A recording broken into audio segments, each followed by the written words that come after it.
ನಮಸ್ಕಾರ.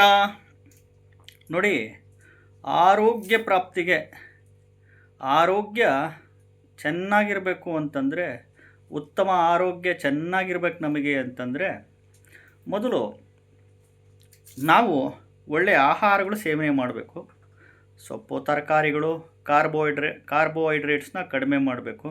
ಯಾಕಂದರೆ ನಾವು ಮುದ್ದೆ ತಿಂದರೂ ಕಾರ್ಬೋಹೈಡ್ರೇಟ್ಸು, ಜೋಳ ತಿಂದರೂ ಕಾರ್ಬೋಹೈಡ್ರೇಟ್ಸು, ಸಜ್ಜೆ ತಿಂದರೂ ಕಾರ್ಬೋಹೈಡ್ರೇಟ್ಸು, ಯಾವ ಕಾಳುಗಳು ತಿಂದರೂ ಕಾರ್ಬೋಹೈಡ್ರೇಟ್ಸೇ. ಪ್ರತಿ ಒಂದು ಸ್ವೀಟ್ಸಲ್ಲೂ ಕಾರ್ಬೋಹೈಡ್ರೇಟ್ಸು, ಹಣ್ಣುಗಳಲ್ಲೂ ಫ್ರುಕ್ಟೋಸ್, ನ್ಯಾಚುರಲ್ ಫ್ರುಕ್ಟೋಸ್ ಅಂದರೆ ನ್ಯಾಚುರಲ್ ಸಿಹಿ ಇದ್ದೇ ಇರುತ್ತೆ ಇದು ಅಂತ. ಸೊ ನಾರಿನಾಂಶ ಹೆಚ್ಚಾಗಿ ತಿನ್ನಿ. ನಾರಿನಾಂಶ ಯಾವ್ಯಾವುದು? ಸಿರಿಧಾನ್ಯಗಳು, ಸಾಮೆ, ಆರ್ಕ, ಉದ್ಲು, ಕೊರ್ಲೆ, ನವಣೆ. ಈ ಒಂದು ಪಂಚ ಸಿರಿಧಾನ್ಯಗಳು ಆರ್ಗನ್ಸ್ನ ಫಿಲ್ಟ್ರ್ ಮಾಡವು ಅಂತಂದರೆ ಈ ಸಿರಿಧಾನ್ಯಗಳಿಗೆ ಪಾಸಿಟಿವ್ ಗ್ರೈನ್ಸ್ ಅಂತ ಕರಿತೀವಿ. ನಾರಿನಾಂಶ ತುಂಬ ಹೆಚ್ಚಾಗಿರುತ್ತೆ. 8%ಇಂದ 13-14% ಇರುತ್ತೆ ನಾರಿನಾಂಶ, ಫೈಬರ್ ಅಂಶ. ಈ ಅಕ್ಕಿಯಲ್ಲೇನಿರುತ್ತೆ? ಬರೀ ಕಾರ್ಬೋಹೈಡ್ರೇಟ್ಸ್, ಅನ್ನದಲ್ಲಿ. ಈ ಜೋಳ ಮತ್ತು ರಾಗಿ ಅಲ್ಲಿ ಈ ನಾರಿನಾಂಶ ಎಷ್ಟು ಪರ್ಸೆಂಟೇಜ್ ಇರುತ್ತೆ? 2.5% 2.25%, 2.25% ನಾರಿನಾಂಶ, ಫೈಬರ್ ಅಂಶ ಇರುತ್ತೆ. ಈ ರಾಗಿ, ಜೋಳ ಇವೆಲ್ಲ ಏನು? ಈ ನ್ಯೂಟ್ರಲ್ ಗ್ರೇನ್ಸ್ ಅಂತೀವಿ. ನ್ಯೂಟ್ರಲ್ ಗ್ರೇನ್ಸ್ ಅಂದರೆ ತಟಸ್ಥ ಧಾನ್ಯಗಳು ಅಂತ. ನಮ್ಮನ್ನು ಆರೋಗ್ಯನ ಕಂಟ್ರೋಲ್ ಮಾಡುತ್ತೆ. ಏನು? ಯಾವುದೇ ರೀತಿ ಬರ್ದಿಲ್ದಂಗೆ ನ್ಯೂಟ್ರಲ್ ಗ್ರೈನ್ಸ್. ಬಟ್ಟು ಈ ಸಿರಿಧಾನ್ಯಗಳಿದೆಯಲ್ಲ, ಇದು ಕಂಪ್ಲೀಟ್ ಫಿಲ್ಟ್ರ್ ಮಾಡುತ್ತೆ ನೋಡಿ. ನವಣೆ, ಸಾಮೆ, ಆರ್ಕ, ಕೊರ್ಲೆ, ಊದ್ಲು, ಇವನ್ನ 8 ಅವರ್ಸ್ ಮಿನಿಮಮ್, 8 ಅವರು 9 ಅವರು ನೆನೆಸಿ ಅಡುಗೆಗಳು ಮಾಡ್ಕೊಳ್ಳಿ. ಒಳ್ಳೆ ಸೊಪ್ಪು ತರಕಾರಿಗಳು ತಿನ್ನಿ, ವಾಕಿಂಗ್ ಮಾಡಿ, ಯೋಗ ಮಾಡಿ, ಪ್ರಾಣಾಯಾಮ ಮಾಡಿ, ಮೆಡಿಟೇಷನ್ ಮಾಡಿ, ಧ್ಯಾನ ಮಾಡಿ, ಎಕ್ಸಸೈಸ್ ಮಾಡಿ. ಇವೆಲ್ಲ ಮಾಡಲೇಬೇಕು ಮನುಷ್ಯ ಆದಮೇಲೆ. ಇದ್ರ ಜೊತೆಗೆ ಉತ್ತಮ ಆಹಾರಗಳು ಸೇವನೆ ಮಾಡಬೇಕು. ಈ ಕುರುಕುಲು ತಿಂಡಿಗಳು, ಬೇಕ್ರಿ, ಇನ್ನೊಂದು ಮತ್ತೊಂದು, ಈ ಮೈದಾ ಐಟಮ್ಸು, ಸಕ್ಕರೆ, ಬೆಲ್ಲ, ಮೈದಾ, ಈ ಅಕ್ಕಿ, ಗೋಧಿ ಅವನ್ನೆಲ್ಲ ಕಡಿಮೆ ಮಾಡಿಬಿಟ್ರೆ ಮನುಷ್ಯನಿಗೆ ಯಾವುದೇ ರೀತಿ ಸಮಸ್ಯೆಗಳು ಬರೋಲ್ಲ.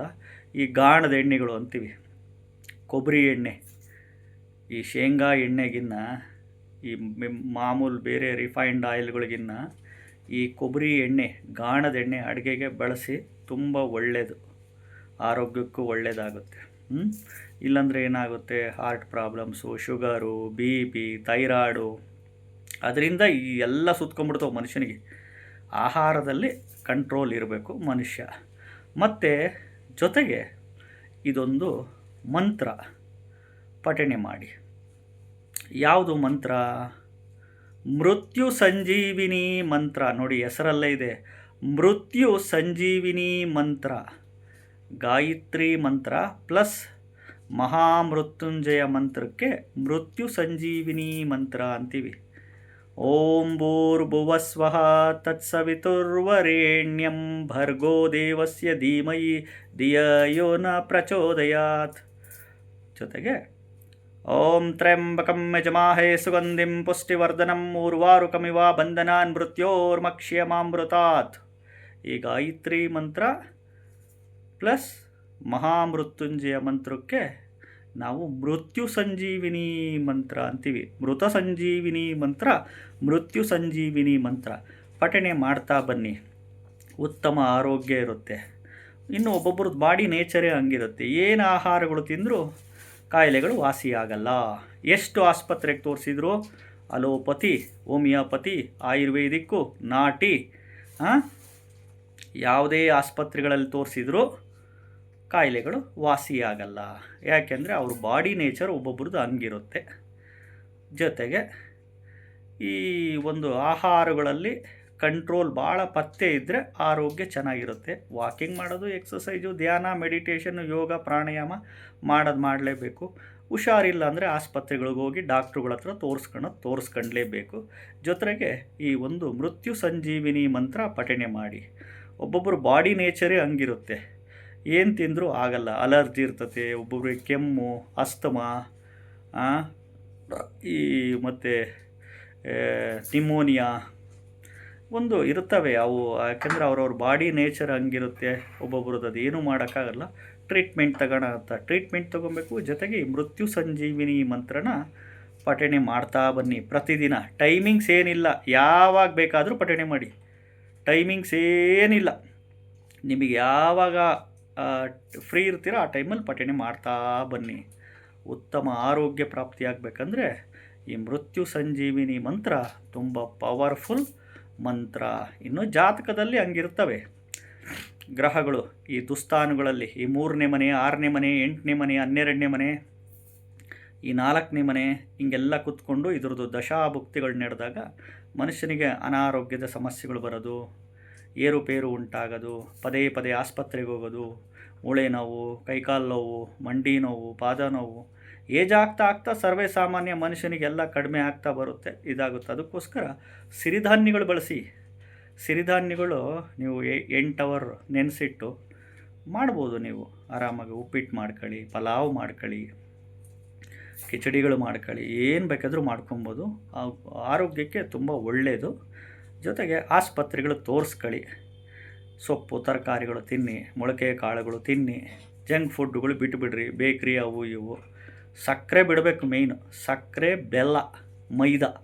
ಸಕ್ಕರೆ, ಬೆಲ್ಲ, ಮೈದಾ ಇವೆಲ್ಲ. ಈ ಅನ್ನ, ಅಕ್ಕಿ ಅಷ್ಟೇ ಕಾರ್ಬೋಹೈಡ್ರೇಟ್ಸ್ ತುಂಬ. ನಾವು ಮುದ್ದೆನೂ ಕಾರ್ಬೋಹೈಡ್ರೇಟ್ಸು, ಜ್ವಾಳನೂ ಕಾರ್ಬೋಹೈಡ್ರೇಟ್ಸ್, ರೊಟ್ಟಿನೂ. ಆದರೆ ಒಬ್ಬೊಬ್ಬರು ಬಾಡಿಗೆ ಒಂದೊಂದು ತಗೊಳುತ್ತೆ. ಈಗ ಶುಗರು ಮತ್ತು ಬಿ ಪಿಗಳು ಇವೆಲ್ಲ ಬಂದಾಗ ಆದಷ್ಟು ಕಾರ್ಬೋಹೈಡ್ರೇಟ್ಸ್ಗಳ ಕಡಿಮೆ ಮಾಡಬೇಕು. ಸಕ್ಕರೆ, ಮೈದಾ, ಬೆಲ್ಲ, ಅಕ್ಕಿ, ಗೋಧಿನ ಕಡಿಮೆ ಮಾಡ್ಕೊಂಡ್ರೆ ಆರೋಗ್ಯ ಚೆನ್ನಾಗಿರುತ್ತೆ.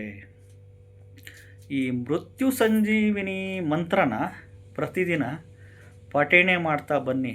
ಖಂಡಿತವಾಗ್ಲೂ ಎಂಥ ಆರೋಗ್ಯ ಕೆಟ್ಟೋಗಿದ್ರೂ ವಾಸಿಯಾಗುತ್ತೆ. ಜೊತೆಗೆ ಆರೋಗ್ಯನೂ ಪ್ರಾಪ್ತಿಯಾಗುತ್ತೆ. ಬರೀ ಮಂತ್ರ ಒಂದೇ ಹೇಳ್ಕೊಂಡಿರೋದಲ್ಲ, ಆಸ್ಪತ್ರೆಗೂ ಹೋಗಿ ತೋರಿಸ್ಕೊಬೇಕು. ಡಾಕ್ಟ್ರುಗಳ ಹತ್ರ ಹೋಗಿ ಆಸ್ಪತ್ರೆಯಲ್ಲೂ ಚೆಕಪ್ ಮಾಡಿಸ್ಕೊಳ್ಳಿ. ಏನು ಮೆಡಿಸಿನ್ಸ್ಗಳು ಕೊಡ್ತಾರೆ ತಗೊಳ್ಳಿ, ನುಂಗ್ರಿ, ಕಾಯಿಲೆಗಳು ವಾಸಿ ಮಾಡ್ಕೊಳ್ಳಿ. ಇನ್ನೊಂದು ಆ ಗ್ರಹಗತಿಗಳು ಹಂಗಿರ್ತವೆ. ಕರ್ಮ ಅಂತೀವಿ, ವಿಧಿ ಅಂತೀವಿ, ಹಣೆ ಬರ ಅಂತೀವಿ. ಹಿಂದಿನ ಜನ್ಮದ್ದೇನೋ ಮಾಡ್ಕೊಂಬಂದಿರ್ತೀವಿ, ಈ ಜನ್ಮದಲ್ಲಿ ಮಾಡಬಾರ್ದು ಮಾಡಿರ್ತೀವಿ. ಏನೋ ಭಗವಂತ ಕೊಟ್ಟಿರ್ತಾನೆ, ಸುಮ್ಮನೆ ಕೊಡಲ್ವಾ ಭಗವಂತ? ಏನೋ ಕೊಟ್ಟಿದ್ದಾನೆ ನೋವುಗಳು ಅಂತಂದರೆ ಮಾಡಬಾರ್ದು ಮಾಡಿರ್ತೀವಿ, ಅದಕ್ಕೆ ಕೊಟ್ಟಿರ್ತಾನೆ. ಏನಂತೀರಾ? ಚಾನಲ್ನ ಸಬ್ಸ್ಕ್ರೈಬ್ ಮಾಡ್ಕೊಳ್ಳಿ. ವಿಡಿಯೋ ಇಷ್ಟ ಆದರೆ ಲೈಕ್ ಮಾಡಿ, ಐಪ್ ಬಟನ್ ಇರುತ್ತೆ, ಪ್ರೆಸ್ ಮಾಡಿ. ನಮಸ್ಕಾರ.